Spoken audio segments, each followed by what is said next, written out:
Okay, hello again. I'm actually filming this part 2 straight away, but hopefully I will manage to upload these on different dates.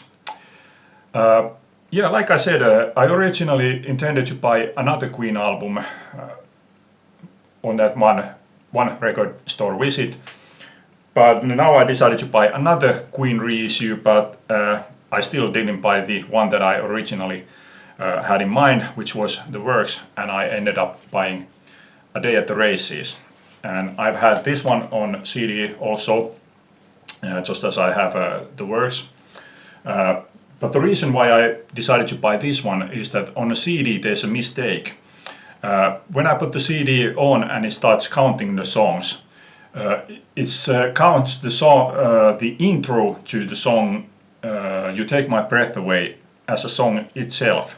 So when the actual song You Take My Breath Away starts, it says track 3. So that one has always bothered me, so this was a good chance to overcome that problem. This next band, for the first time I heard about them was around 10 years ago, and they released some album. But I read a small article about them, and to my surprise they didn't really speak about this new album, but they talked about one of their older albums. And it took me all the way until now to finally got this one, and it's Drive-By Truckers Southern Rock Opera, which is a double album. I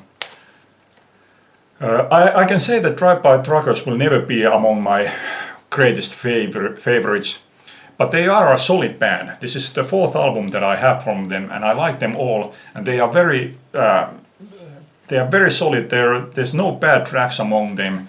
There are always good songs in them. It's just that the style itself is I like it, but it's really well, it's not at the core of my taste. Let's put it that way. But I have listened to this now 3 times, and I like it more on every listen, and I expect that trend to carry on. Okay, about 4 years ago there was quite an amazing period of 11 days, and I saw 10 gigs during that 11 days, and on that one off day I had a chance of going to see 3 bands, and I was going back and forth that do I go see that one or that one, and finally when I decided to go see Saxon, it was sold out, so I never saw them. But the interest for their album had grown on me, but because I didn't see them, I didn't buy the album either. Until now I finally saw them live, and I finally went and bought the album Call to Arms. And I cannot be sure if this is the exact same copy, but over the years I have gone to this one record store here, and always, now and then I always check that do they still have this one.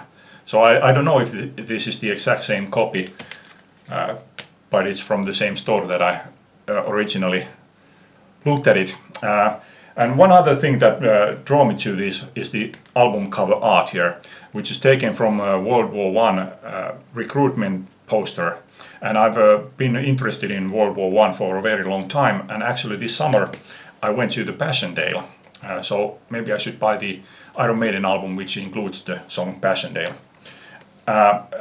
As musically, I was very positively surprised by this, because I haven't heard anything at all from Saxon after the release of the Destiny album. From what I can recall, I was very disappointed in that one.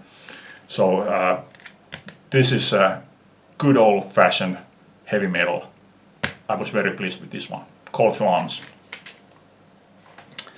And I was supposed to buy something else, but that was sold out too, so I ended up buying Taste, What's Going On live at the Isle of Wight, their legendary 1970 gig from the Isle of Wight Festival. I've had this one on CD for maybe 20 years or so, the original issue. This one is the expanded version, which includes the full gig with a booklet. So yeah, great find. I had read about this, but I hadn't actually seen this one before, so yeah, pleased to get this one. And let's take a look at another CD, Rush, Counterparts. This past year, when they have been reissuing their albums on vinyl, I've been going back and forth that I will buy that one or I will buy that one, but I've been so slow that any album that I have decided is always been sold out. But this one I could have bought, except that the previous double album that had been released during that time, they were sold to something like 36, 38, something like that. But this one cost 55 euros. So I was like, 55 euros for double album? No way. Especially as this one is not actually even a double album, it's an album and a half. So 9 euros for this one. This was a no-brainer.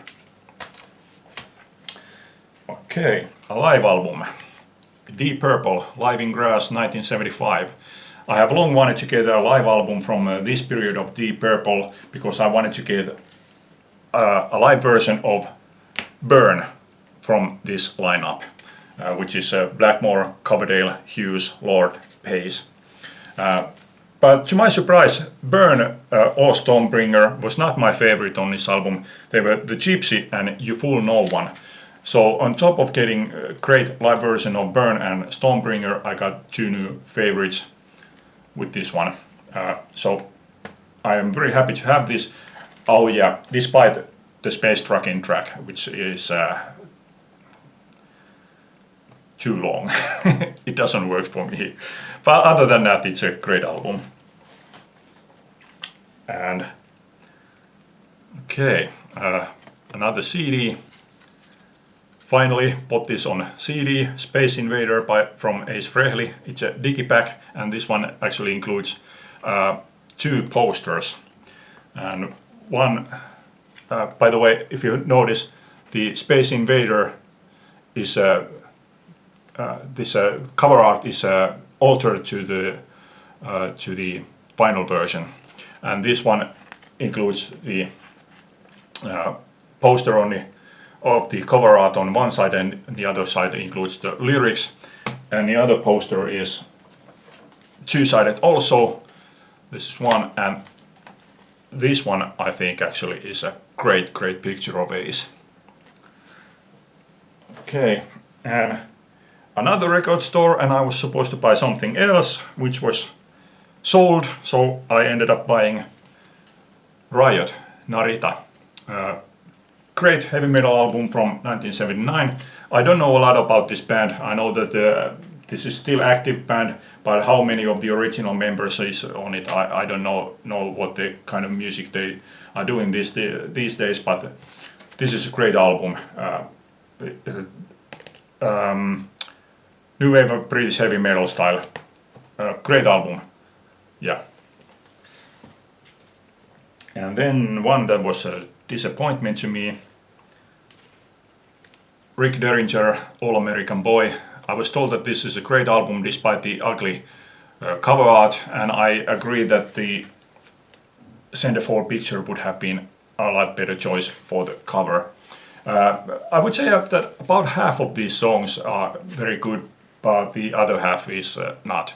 And this time I can give you even a reason for one of them. The song Hold.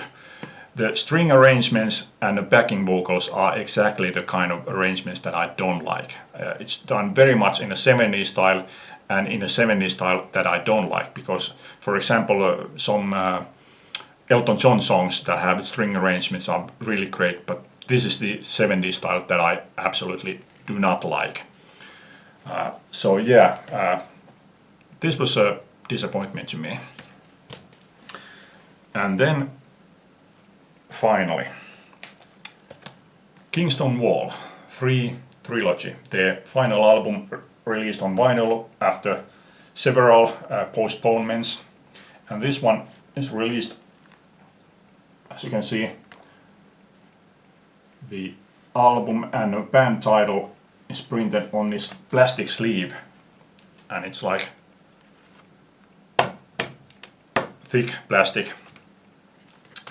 and it's a great one, other than one thing that I have to criticize on Svart records, and that is this one. As you can see, they sort of like bends out. I don't know if this is the reason, but I blame simply that the size of these covers are too small, so it sort of bends them out. For example, if you compare it to this Rick Derringer, which is a gatefold, you can see that it stays perfectly together. It's like perfectly stays together, and here it bends out like crazy. This is the usual problem with the Svart Records releases. So just fix that one, and I'm perfectly happy with these. Okay, that was the last one.